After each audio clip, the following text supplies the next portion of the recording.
Elizondo talks about Jake Barber, the new UFO whistleblower that's going to be interviewed by Ross Coulthart tonight on News Nation.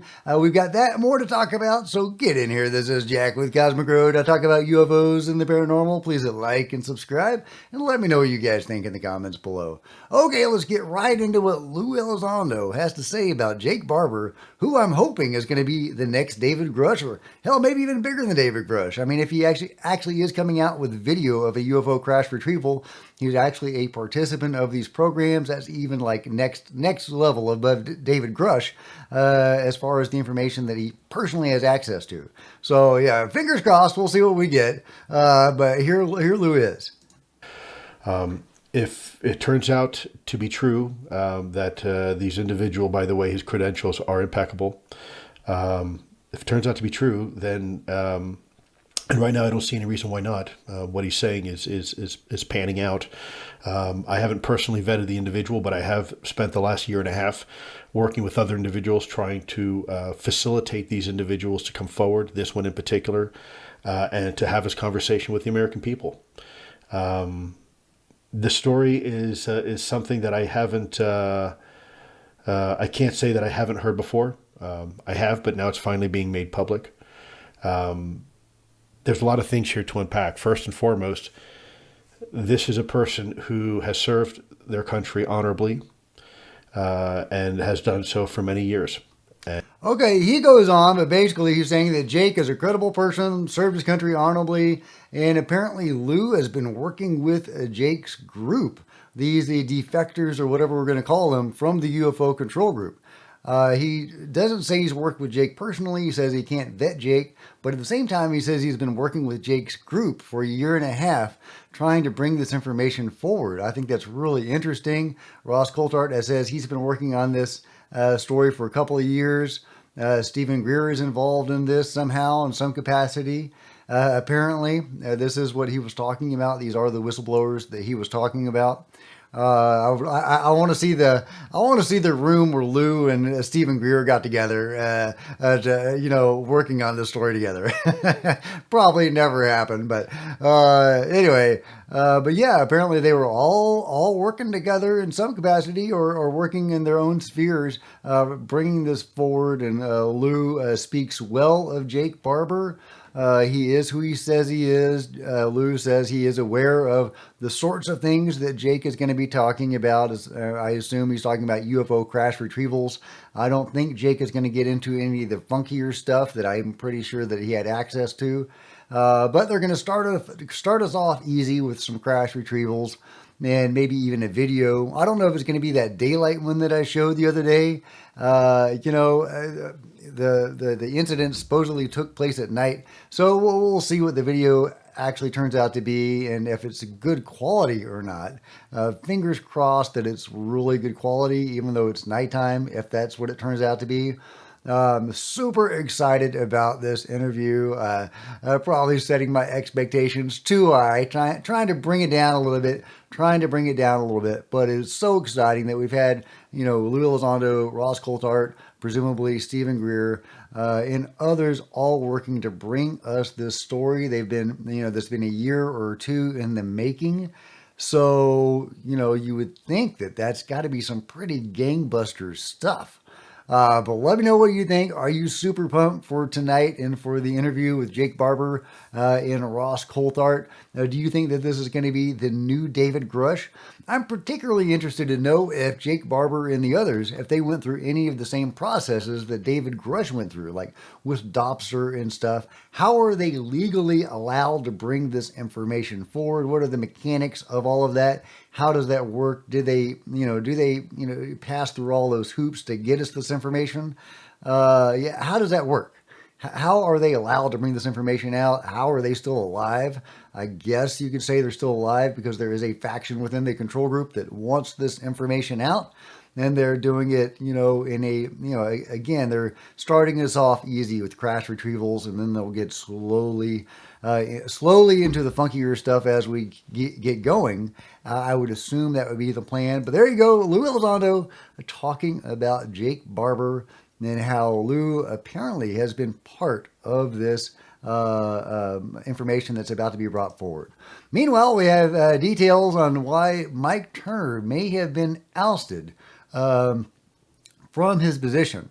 From the Washington Examiner, 3 sources with knowledge of the situation, including one familiar with the issues that led to Wednesday's decision, say that concerns related to Havana syndrome were partly responsible for Speaker Mike Johnson's decision to remove Mike Turner as chairman of the House Select Committee on Intelligence.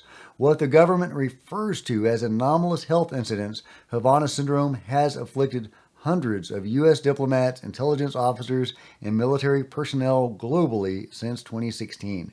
So this could have something to do with Havana syndrome.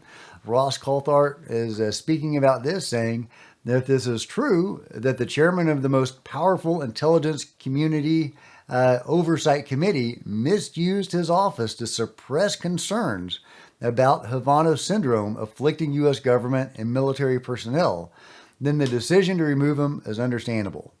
Sure hope he didn't suppress UAP witness evidence given to SSCI from being further investigated. This also includes injuries to patriotic Americans who want their suffering acknowledged and treatment given. And we also have the replacement for Mike Johnson, Turner.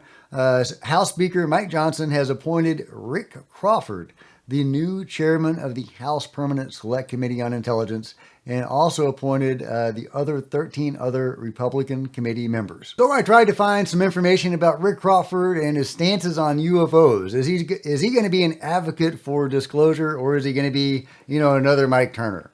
Well, apparently he attended the panel with Heckle and Jekyll, Bray and Moultrie, back a couple of years ago. And he did say some encouraging things. There was a bipartisan consensus, according to CNN, that UFOs should be treated with seriousness and not simply dismissed as something in the realm of science fiction. The panel's top-ranking Republican, Representative Rick Crawford of Arkansas, said in his opening remarks, aside from all the hype and speculation, there are important underlying issues posed by UAPs. The intelligence community has a serious duty to our taxpayers to prevent potential adversaries such as China and Russia from surprising us with unforeseen new technologies. This committee has an obligation to understand what you are doing to determine whether any UAPs are new technologies or not. And if they are, where are they coming from?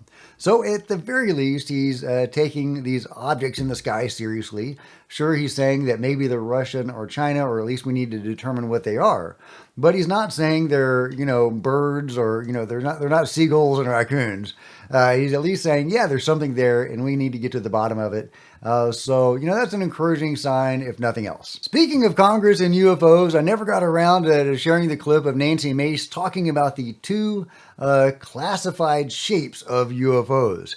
I think she's mentioned this before, but it's definitely worth repeating because I'm still trying to make sense of what these 2 shapes are. Maybe you guys can figure it out. Here she is on a Timcast talking about this stuff. Videos and photos, even some of the stuff that's leaked out, and a lot of it does make a lot of sense.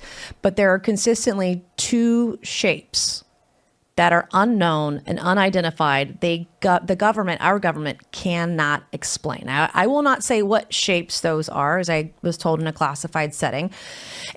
Yeah, so she can't say what shapes those are. Apparently, the shapes are classified. The stars have been classified. Now the shapes are classified. What shapes of UFOs are classified? I think that's really weird because obviously we know about, cylinders. We know about saucers. We know about spheres. What shapes would actually be classified that she couldn't talk about? Maybe like drones? Is that a shape that could be classified? A shape of UFO? Maybe planes, if they're like plane-like drones, or UFOs presenting as UFOs, or UFOs presenting as drones. What shape do you think she's talking about that she is not allowed to share with us? Some shape of UFO that she can't disclose, that apparently the government does take seriously, at least in these classified settings. Obviously, behind the scenes, in the control group, they take it all pretty seriously, and they're even part of it. Meanwhile, let's talk about drugs. That's right. Psychedelics, a spiritual experience. John Hopkins researchers discovered that people who had previously identified as atheists described encountering a benevolent entity upon inhaling the psychedelic DMT. Ronald Griffiths and Alan Davis did not expect that the research about what a certain psychedelic does to the brain would force them to confront questions that push the limits of science. But in a study published in the May issue of the Journal of Psychopharmacology, the researchers discovered that people who had previously identified as atheists described encountering a benevolent entity upon inhaling the chemical substance DMT. There is something so profound and special and meaningful about those experiences and their power to transform people's lives, Davis said. This work opened up the possibility for me that there's a lot more out there that we haven't yet been able to understand scientifically. Yeah, but they're at least starting to take a look at this stuff, and I think that's really encouraging. It's also really cool when you see the extended state DMT trials, now that they've been able to put people into this suspended DMT state. For hours. Usually you smoke DMT and it lasts 10, 15 minutes. Well, now they can be in that state for hours in these, trial conditions. And, I can't even imagine. I've done DMT a few times, but I haven't had enough to have a breakthrough experience. But yeah, in these extended states, people are able to encounter these beings in these other dimensions or whatever. And actually engage with them in a more meaningful way than they have been in the short, the normal DMT, dosages. But what's interesting about DMT is that it has been studied with some science behind it, and so much that they can even have percentages of like the entities that people interacted with. Like, 20% meeting the machine elves and 20% meeting so on and so on and so on. We actually have percentages of who is seeing what and, how many are seeing the same kind of entity. But yeah, reliably, people are seeing the same types of entities over and over again. And I think that's really cool. I can't wait for science to get on this and to take this more seriously. People are being taken somewhere else and they are meeting beings that other people are also meeting, seeming to corroborate each other's experiences. They seem to be actually going somewhere and meeting with actual beings. That's incredible. And, other science is also being done on some of this stuff. In ayahuasca, largest ever study on ayahuasca reveals potential to boost mental health and well-being. This is from Tim McMillan. What if a centuries-old Amazonian brew held the key to better mental health and well-being? Ayahuasca, a psychoactive tea traditionally used in spiritual ceremonies, is once again making headlines after the most extensive study of its kind reveals promising associations between its use and improved mental health outcomes. Ayahuasca has been used for centuries by indigenous communities for healing and spiritual purposes, but despite its growing global popularity, its effects on mental health in contemporary settings are not well understood. With more people around the world turning to ayahuasca for personal growth, spirituality, and mental health support, we saw an opportunity to explore its potential benefits and risks in real-world settings. Yeah, and so they studied this stuff and they found that, it was helping people. It has an overall positive effect on people's mental health and well-being. I think that's awesome. Obviously, it has other cool, possibilities with ayahuasca. I've done it 16 times now. I've been to 16 ceremonies. I've been lucky enough to go to those ceremonies, and I'm going to go to another retreat with 3 more ceremonies in February, at the end of February. So that's going to be exciting. The master shaman of the shaman I went to last time is going to be there. So that's going to be really cool to see the master shaman come up from Peru to give us this fantastic retreat. What will hopefully be a fantastic retreat. I started off going to ayahuasca retreats with a Peruvian shaman that would come up a couple of times a year for these retreats. So it's going to be a real cool thing for me to go back to that and have another experience with a actual Peruvian shaman. Really cool. Looking forward to that. I had some amazing experiences with ayahuasca, and I've talked extensively about that. I made some videos about that. You can check that out at your leisure. But I'm glad to see that mainstream science is now studying the benefits of DMT and ayahuasca. Meanwhile, from NBC Miami, a UFO sighting in Fort Lauderdale. That's right. Fort Lauderdale flight crew spots something strange in the sky on December 23rd. On the night of December 23rd, a flight crew was flying back to Fort Lauderdale in an empty jet high over the Bahamas when they spotted a glowing spherical object darting about too much to be a weather balloon. The aerospace world is full of flying machines that we all recognize, but sometimes people see things in the sky that defy explanation. It started as white and then it just got green and almost like an electric, some type of energy around it, said Cassandra Martin, a flight attendant. On the night of December 23rd, Martin says she and two pilots were flying back to Fort Lauderdale in an empty jet high over the Bahamas when Miami air traffic control sent a message. All of a sudden, I heard traffic control say, "We have a foreign object. Can you please identify?" I looked to the left and pilot saw three objects. I only saw one. I grabbed my phone and just pressed it to the window to see if I could get a video of what the object was.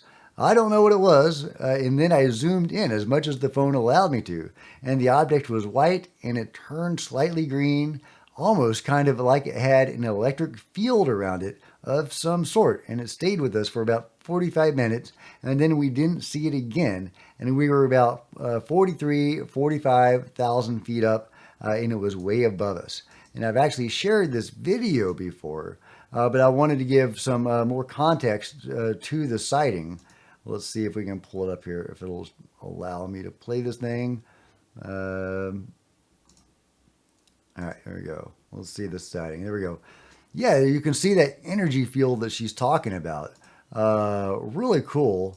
Mainstream science is talking about ayahuasca and DMT, and NBC is talking about anomalous orbs in the sky. I love it. We are entering a bold new world, my friends. Let me know what you think about that amazing sighting over Fort Lauderdale. I'll leave you with these words from Lou Elizondo to get you excited for the interview tonight.